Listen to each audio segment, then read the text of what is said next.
దస్ Telangana budget right. ఇప్పుడు Telangana group 1 వస్తున్నటువంటి నేపథ్యంలో గ్రూప్ 2 ఎగ్జామినేషన్ కూడా ఉంటుంది. ఈ బడ్జెట్ మీద సమగ్రమైనటువంటి అవగాహన రావడం చాలా అవసరం. సమ్ అనాలిసిస్ ఆఫ్ కోర్స్ ఒక గంట క్రితమే ఈ బడ్జెట్ స్పీచ్ అయింది మన మినిస్టర్ గారు బట్టు విక్రమార్క మల్లు గారిది. So let us try to understand what actually is in this budget. అంటే దీన్ని ఏ విధంగా మనం క్లాసిఫై చేయొచ్చు, దీని ఫోకస్ ఏమిటి, what are the initial takeaways from this budget అనేది చూద్దాం. అన్నిటికన్నా ఇంపార్టెంట్ ఏంటంటే ఈ budget vote on account budget. General expectation was that till today ఈ గవర్నమెంట్ ఫుల్ ఇయర్ బడ్జెట్ పెడుతుందని అనుకున్నాం. ఎందుకంటే తెలంగాణలో ఎలక్షన్స్ ఆల్రెడీ అయిపోయాయి, ఆంధ్రాలో మనకి ఓట్ ఆన్ అకౌంట్ అయింది, అలాగే సెంట్రల్ గవర్నమెంట్లో కూడా మేలో ఎలక్షన్స్ ఉండడం వల్ల vote on account budget interim budget చేయడం జరిగింది. బట్ తెలంగాణలో కూడా surprisingly they have given vote on account budget. ఎందుకు అనేది కూడా ఫైనాన్స్ మినిస్టర్ గారు ఆయన బడ్జెట్ స్పీచ్లో చెప్పడం జరిగింది. సెంట్రల్ గవర్నమెంట్ నుంచి ఎంత ఫండ్స్ వస్తాయి అనేది చాలా ఇంపార్టెంట్, స్టేట్ గవర్నమెంట్ ఎస్టిమేషన్ బడ్జెట్స్కి. So we'll have the full budget from the central government again only after election some time in July. So July వరకు మాకు స్పష్టత రావడానికి ప్రస్తుతం ఓట్ ఆన్ అకౌంట్ బడ్జెట్ చేస్తున్నాం అని చెప్పి ఆయన అనౌన్స్ చేయడం జరిగింది. And friends, this would also mean that there would be one more budget obviously in Telangana also in July, some time in July. So vote on account budget అయినప్పటికి కూడా ప్రభుత్వ విధానాలు, గవర్నమెంట్ పాలసీస్కి ఒక క్లియర్ డైరెక్షన్ అనేటువంటిది ఈ budget ఇచ్చింది. Let us try to understand what are the key aspects in this. I will share the screen with you to give some indication of the numbers. So ఈ బడ్జెట్లో ఏం జరిగిందంటే the total outlay అంటే budget outlay 24-25 వచ్చే ఆర్థిక సంవత్సరానికి 2,75,891 కోట్లు అండి. So 2,0891 crores is the total budget అవుట్లే.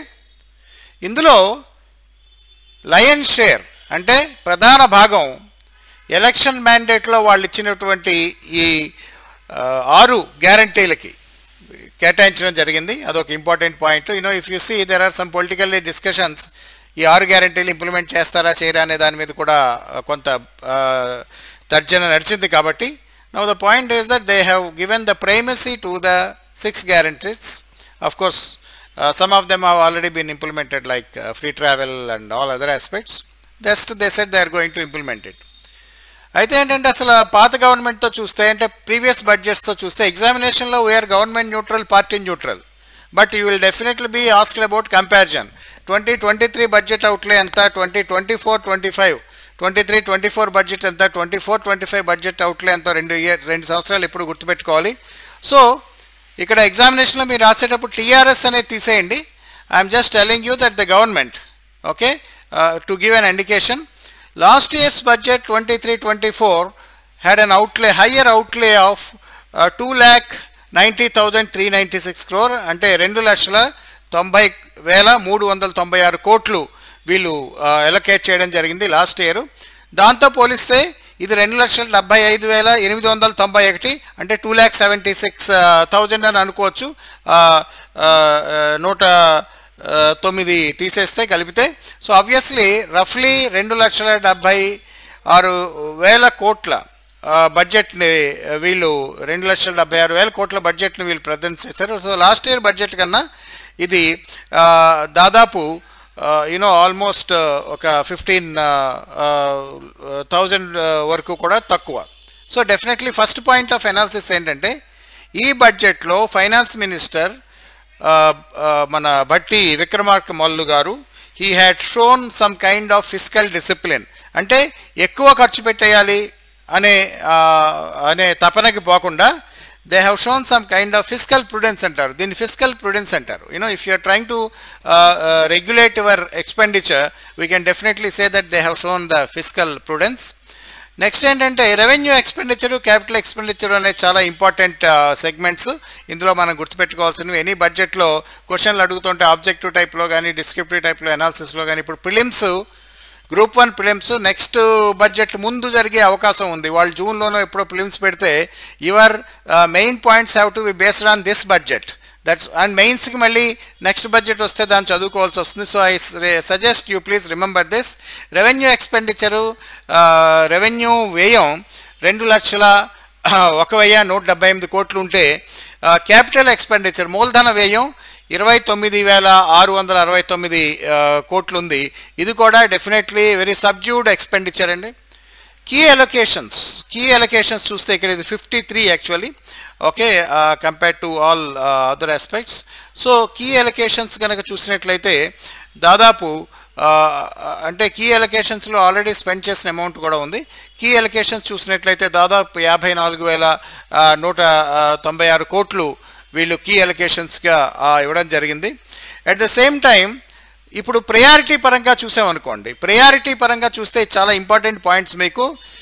Budget focus దేని ఉంది? గ్రామీణాభివృద్ధి మీద ఉంది. పంచాయత్ రాజ్ విలేజ్ డెవలప్మెంట్కి మన 6 గ్యారంటీలు 6 గ్యారంటీస్ తర్వాత చూసేస్తే అత్యధిక ఎలొకేషన్ ఇవ్వడం జరిగింది. The maximum allocation has gone to panchayat raj and village development. 40,080 కోట్లకి ఇది పెరిగింది. So this shows the importance the government is trying to village development. గ్రామీణాభివృద్ధిలో రూరల్ ప్రాంతాల్లో డెవలప్మెంట్ తీసుకురావాలనే ప్రయత్నం ఇందులో కనిపిస్తుంది. మనకి యాక్చువల్లీ తెలంగాణలో కూడా గత 10 సంవత్సరాల్లో పరిశీలిస్తే we have urban development, but rural development కూడా ఎక్కువగా అంతగా జరగలేదు. ఓకే, హైదరాబాద్ బాగా డెవలప్ అయింది, ఇన్ఫ్రాస్ట్రక్చర్ బాగా డెవలప్ అయింది తప్ప గ్రామీణ ప్రాంతాల్లో అంతగా డెవలప్మెంట్ లేదు. It has become a city centric, urban centric focus. And friends, this kind of allocation for panchayat raj and village development or rural development is one interesting aspect that can help. Irrigation, నీటిపారుదల సౌకర్యాలకి 28,024 కోట్లు కేటాయించారు. ఇవన్నీ గుర్తుపెట్టుకోవాలి మీరు objective type ఎగ్జామినేషన్కి, అందుకే చెప్పడం జరిగింది. Education is also given importance. ఇందులో ఏంటంటే యూనివర్సిటీలకు కూడా ఒక 500 కోట్లు. అసలు అంటే మనం ఎపొలిటికల్గా మాట్లాడితే పరీక్షలో మీరు రాయకూడదు, కానీ తెలంగాణ ఉద్యమం వచ్చాక యూనివర్సిటీలను పట్టించుకున్న నాదుడు లేడు. We have great universities, more than century years old university ఉంది, ఉస్మానియా యూనివర్సిటీ ఉంది, కాకతీయ యూనివర్సిటీ ఉంది, మిగతా మహాత్మా గాంధీ, ఈ యూనివర్సిటీలు అన్నీ చూడండి మీరు. There no basic facilities. And 500 కోట్లు యూనివర్సిటీలో సదుపాయాలకు కేటాయించడం అనేది కూడా ఒక it's a good development. Then ST welfare 13,313 కోట్లు. అలాగే తర్వాత నెక్స్ట్ హైరార్కీలో మున్సిపల్ డెవలప్మెంట్, మున్సిపల్ ఫెసిలిటీస్ శాఖకి 11,692 కోట్లు కేటాయించారు. దెన్ బీసీ వెల్ఫేర్ 8,000 కోట్లు. హౌసింగ్, గృహ నిర్మాణానికి 7,740 కోట్లు. సో బేసికల్లీ ఎలొకేషన్స్ పరంగా మన అనాలిసిస్ ఏమిటంటే డెఫినెట్గా గ్రామీణాభివృద్ధి మీద ఫోకస్ చేసింది. అదేవిధంగా బడ్జెట్ స్పీచ్లో ఆయన మాట్లాడడం తెలంగాణలో పోర్టులు లేదు, మనకి డ్రై పోర్ట్స్ డెవలప్మెంట్ ఉండాలి అనే విషయం కూడా మాట్లాడడం జరిగింది. Long back there was a facility to develop a dry port somewhere in come and after that 10 ఏళ్ల క్రితం నేను దాని మీద చెప్పాను, రాశాను కూడా, కానీ it never took up. So hopefully this dry port will provide the integration between Telangana and the other ports in Andhra where the exports and imports can go up. Okay. So that is one. ఇప్పుడు Krishnapatnam port ఉంది, అలాగే Vizag port ఉంది. Pharma ఇవన్నిటిలో కూడా ఈ కొంత exports ఇక్కడ నుంచి జరుగుతాయి. సో ఇది కూడా ఇంపార్టెంట్ పోర్ట్స్ డెవలప్మెంట్. సో మొత్తం మీద గ్రామీణాభివృద్ధి మీద ఫోకస్ ఉంది, అలాగే ఇన్ఫ్రాస్ట్రక్చర్ మీద కూడా కొంత ఫోకస్ ఉంది. మున్సిపల్ అడ్మినిస్ట్రేషన్ కూడా 11,000 కోట్లు కేటాయించారు. ఇరిగేషన్ మీద ఫోకస్ ఉంది. I think the focus of the government overall is as of now apolitically speaking, మనం పార్టీ పరంగా కాకుండా రాజకీయ ఎఫిలియేషన్స్ లేకుండా ఒక విశ్లేషకులుగా మనం మాట్లాడితే the budget is in a good shape.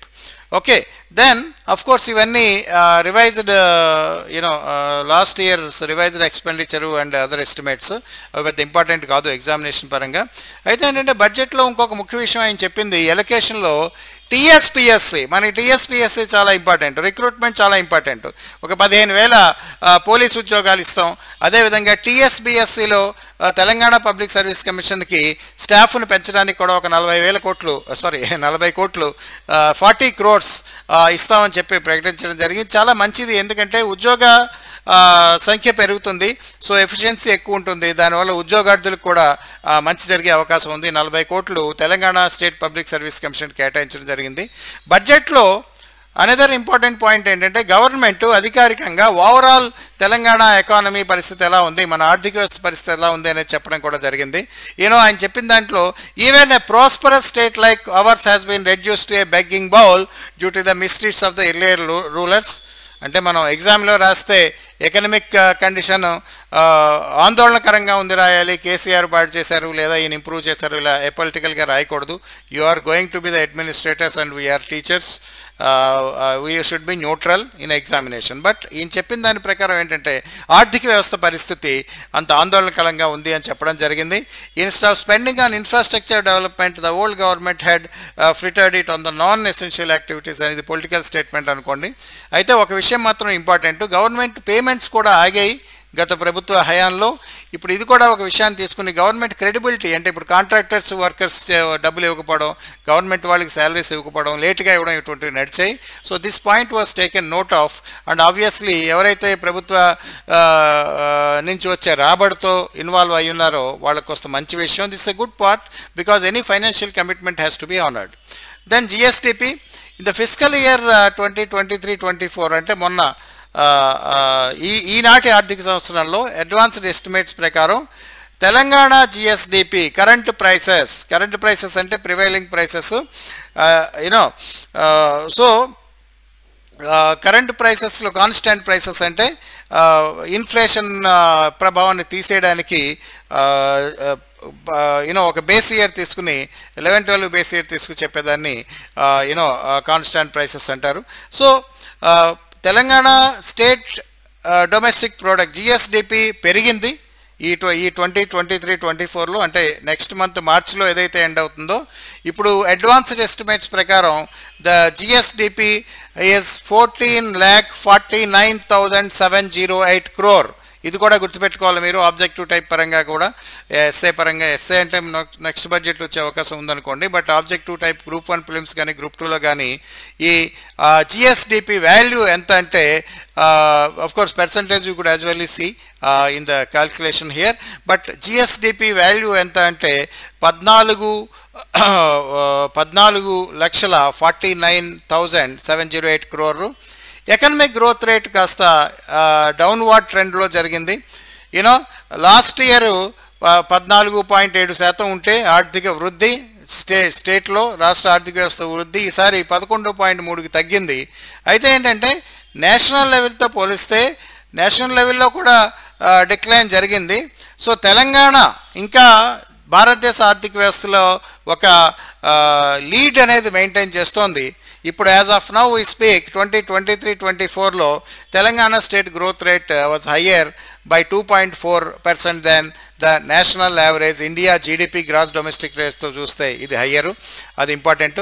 Next మీరు గుర్తుపెట్టుకోవాల్సిన పాయింట్ ఏంటంటే the economic growth rate over a period of time చూస్తే 2023-24లో constant prices, current prices constant prices అని చెప్పాను కదా, 1 percentage points కింద అంటే 100 BPS కింద తగ్గింది. అది కూడా గుర్తుపెట్టుకోండి. కరెంట్ ప్రైసెస్ ఎప్పుడు జిఎస్డిపి ఫిగర్స్ ఇచ్చిన కరెంట్ ప్రైసెస్లో పెరిగిందా కాన్స్టాంట్ ప్రైసెస్లో పెరిగిందా అనేది మీరు చూసుకోవాలి. Then of course that I already told you. Sectorial primary sector అంటే అగ్రికల్చర్ ఎలా పెరిగింది, ఇది అగ్రికల్చర్ రంగం వృద్ధి క్షీణించింది. గ్రాస్ వాల్యూ యాడెడ్ GVA ప్రకారం చూస్తే అగ్రికల్చర్ గ్రాస్ వాల్యూ యాడెడ్ అనేది గత 2022-23లో 48,059 కోట్లు ఉంటే ఇప్పుడు అది 45,723 కోట్లకి. అంటే the GAV, the gross value added in Telangana agriculture sector or primary sector has come down from 49,059 crores in 2022-23 to 45,723 crores in this financial year, which is going to end in March 2024 March. So why this was a negative of 6.8%. ఎందుకు తగ్గింది అంటే వ్యవసాయ రంగం 6.8% degrowth అయింది, క్షీణించింది. ఎందుకంటే seasonal conditions, ఈ వర్షపాతంలో ఉన్న ప్రాబ్లమ్స్ వల్ల ఇది తగ్గింది. అదేవిధంగా ఆగస్ట్ అక్టోబర్లో రెయిన్ఫాల్ కూడా తగ్గడం వల్ల తెలంగాణ రాష్ట్రంలో దీనివల్ల ఈ కరువు డ్రై స్పెల్స్ ఏర్పడ్డాయి. దానివల్ల కూడా వర్షాభావ పరిస్థితుల వల్ల ఈ వ్యవసాయ రంగం తగ్గింది అని మనం చెప్పుకోవాలి. ఈ టెరిటరీ సెకండరీ గ్రోత్ కూడా మ్యానుఫ్యాక్చరింగ్ సెక్టార్ గురించి మెన్షన్ చేశారు. ఇది it has a contrasting trend. 5.9% ఉంటే అది it is growing now. So it is a contrasting trend. 1.3% కన్నా బాగా పెరిగింది. అదేవిధంగా real estate, construction, mining, quarrying అంటే సర్వీసెస్ సెక్టర్ చూస్తే అది కూడా ఆబ్వియస్లీ హయ్యర్ గ్రోత్ రేట్స్ ఉన్నాయి. గ్రోత్ రేట్స్ ఏమిటి అనేది మనకి ఫైన్ ప్రింట్లో ఇంకా తెలుస్తుంది. యాజ్ ఆఫ్ నౌ బడ్జెట్ స్పీచ్లో ఆయన వీటిని మెన్షన్ చేయడం జరిగింది. సో ఫ్రెండ్స్, మొత్తం మీద how do you see this budget అనేది చాలా important. What is the final word on the budget, Telangana state budget? Point number 1, there has been greater focus on village and rural development. Point number 2, there is a greater focus on education. And point number 3, municipal administration is also getting high focus, apart from the 6 guarantees which government is now committed to implement.